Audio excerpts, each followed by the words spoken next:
Bob Saget built a whole career out of the space between what people expected and what he actually delivered. Shelley Duvall gave everything to every frame she was ever in. Tony Bennett kept performing into his 90s because the craft never stopped mattering to him. He showed the world that longevity and excellence are not opposites. Whitney Houston redefined what a voice could do. Michael Gambon never stopped finding something new inside a character, right up until the end. James Earl Jones understood that presence is not about volume, it's about weight. The room changed when he spoke.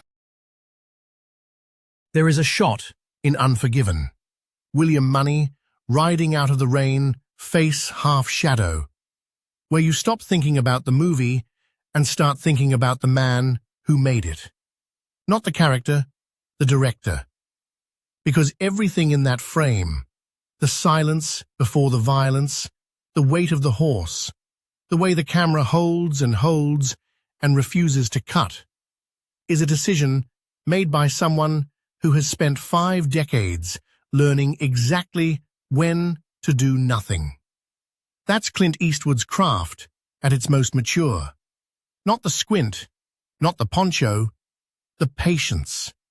It starts, oddly enough, not with a set, but with a piano. Eastwood grew up in Depression-era California, moving city to city with his family. Music got to him early, jazz specifically, and that relationship with jazz never left. He still plays. He has composed music for his own films. What jazz taught him, he has said in interviews across the years, is the value of restraint. What you leave out is as important as what you put in. You hear that philosophy in almost every frame he has directed. His first real mentor in the film industry wasn't a director.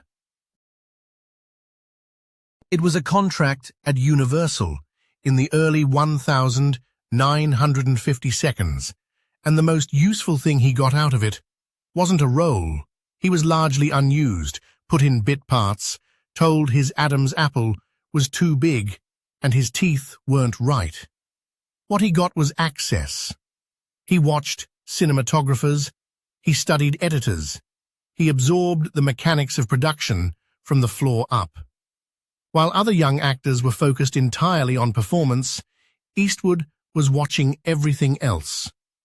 That habit, watching the whole room, not just your own mark, would define his entire filmmaking life. The relationship that changed everything came from an unexpected direction. Italian director Sergio Leone needed an American face for a low-budget spaghetti western. American stars passed. Eastwood said yes. Their working relationship on the Dollars trilogy, A Fistful of Dollars, For a Few Dollars More, The Good, the Bad, and the Ugly, was not warm or easy. Leone was meticulous, theatrical, operatic. Eastwood was the opposite. He trimmed his own dialogue before filming began. Leone didn't always know until Eastwood showed up on set, having crossed out lines. There was friction. But there was also a productive collision of philosophies. Leone's visual grandeur meeting Eastwood's minimalism, and something new came out of the gap between them. What came back to America in 1966 wasn't just a movie star, it was a new template for screen presence. The Man with No Name, still, watchful, economical, was unlike anything Hollywood had been producing. And Eastwood understood, probably before anyone else did, that the character only worked because of what wasn't said. The performance is an act of subtraction. Every version of that character that's been imitated since has gotten noisier. The original is quiet. Don Siegel was the next crucial relationship. Siegel directed Eastwood in 5 films, including Coogan's Bluff, Two Mules for Sister Sarah, and Dirty Harry. If Leone taught Eastwood the power of the image, Siegel taught him the power of the edit. Siegel moved fast. He didn't linger. He trusted the audience, and he trusted the material. Eastwood has described Siegel as one of the most important influences on his life, and you can see Siegel's fingerprints directly in Eastwood's later directorial style. The brisk pace, the reluctance to over-explain, the trust that a well-constructed scene doesn't need to be underlined. When Eastwood finally stepped behind the camera himself, his directorial debut was Play Misty for Me in 1971. He brought both Leone and Siegel with him, philosophically. The film is low budget, tightly controlled, and directed with a confidence that first-time directors almost never have. That confidence came from 20 years of watching other people make decisions, right ones and wrong ones, and filing every lesson away. His relationship with producer Bob Daly, and later the company he co-founded, Malpaso Productions, gave him something rare in Hollywood: control. Malpaso was the vehicle through which Eastwood became one of the first major stars to consistently produce his own work. He wasn't at the mercy of studio schedules or studio notes in the same way other actors were. That independence cost him. There were projects that didn't get wide distribution, films that confused critics who expected something more commercial. But it also meant that when he made The Outlaw Josie Wales in 1976, or Bronco Billy in 1980, or Bird in 1988, those films exist because he chose them, not because a committee approved them. Bird is worth pausing on. The Charlie Parker biopic is the project that most nakedly shows the jazz-influenced side of Eastwood's sensibility. He didn't approach it like a conventional Hollywood biopic. He used Parker's actual recordings, isolated the saxophone, and rebuilt the tracks with new accompaniment. A technically complex and musically respectful choice that most directors would not have known to make, or known enough to care about. The film won Forrest Whitaker the César Award for Best Foreign Actor. Critics, who had spent years categorizing Eastwood as an action star, had to quietly revise their notes. Throughout the 1980s, his most visible public relationship was arguably with the audience that kept showing up for the Dirty Harry sequels and films like Any Which Way You Can. These weren't the films Eastwood was most proud of, and he has been relatively candid about that in interviews. But they paid for the latitude he needed to make the other ones. He understood the transaction. He wasn't precious about it. He gave audiences Harry Callahan, and he gave himself the freedom to give himself Honky Tonk Man and White Hunter Black Heart. The relationship that crystallized his legacy in the eyes of the Academy, and arguably in the eyes of film history, was with screenwriter David Webb Peoples and the material that became Unforgiven. Peoples had written the script over a decade before Eastwood acquired it. Eastwood sat on it. He waited. He said in interviews that he didn't feel ready to make it until he was older, until he'd lived enough to understand what the film was actually about. The cost of violence, the mythology of the West, the way men construct stories about themselves to avoid facing what they actually are. He was 62 when Unforgiven was released. It won Best Picture and Best Director. It isn't a film a young man makes, not because of the subject matter, but because of the stillness. You earn that stillness. The mentorship he gave to others tells its own story. Hilary Swank has spoken at length about what it was like to work with Eastwood on $1 Million Baby. The directorial clarity, the efficiency on set, The way he created an environment where a performance could develop without interruption. He didn't direct through volume. He directed through precision. One take, sometimes two. If you were prepared, he rewarded preparation with space. If you weren't, the camera found it anyway. His collaboration with Morgan Freeman across multiple films built a kind of creative shorthand.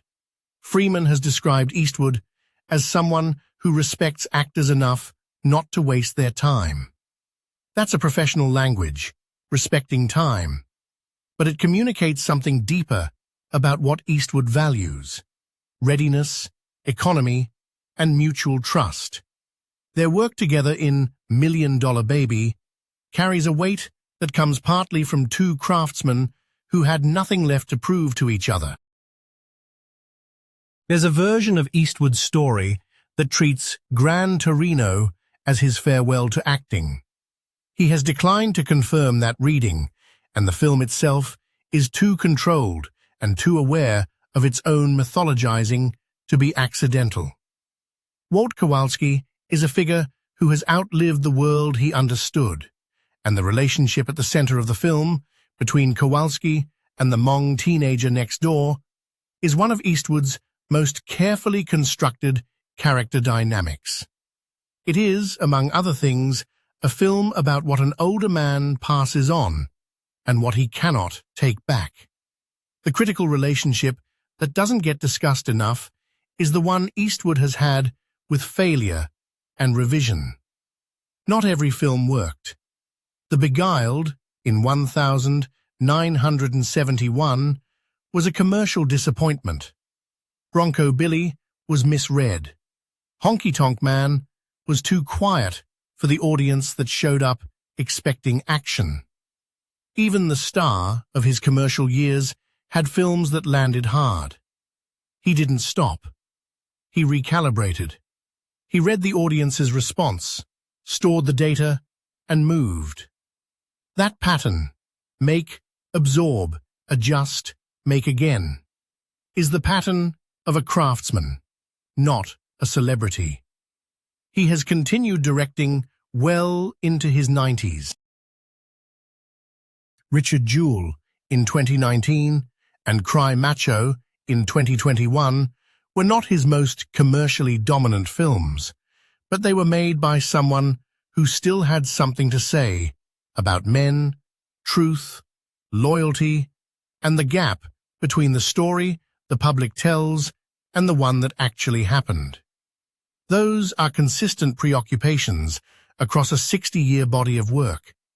That kind of thematic consistency is rare. It doesn't arrive by accident. It is built, relationship by relationship, decision by decision, film by film. The critics who have spent the longest with Eastwood's work tend to arrive at the same observation eventually. The more films he makes, the more coherent the worldview becomes. Each new film recontextualizes the ones before it. Unforgiven reframes The Man with No Name. Gran Torino reframes Dirty Harry. Richard Jewell reframes the American ideal of the individual against the institution. He is still building something, a body of work that functions not just as entertainment, but as a sustained argument about how people live and what it costs. At 94, Clint Eastwood remains an active filmmaker. The conversation he started in the Italian hills with Sergio Leone is still going. The jazz philosophy, play the silence as carefully as the notes, is still audible in every cut he makes. The craft is still the point. It always was. The legends whose work became memory remind us what is possible in a creative life. Eastwood is still showing us. That is the difference. The work continues.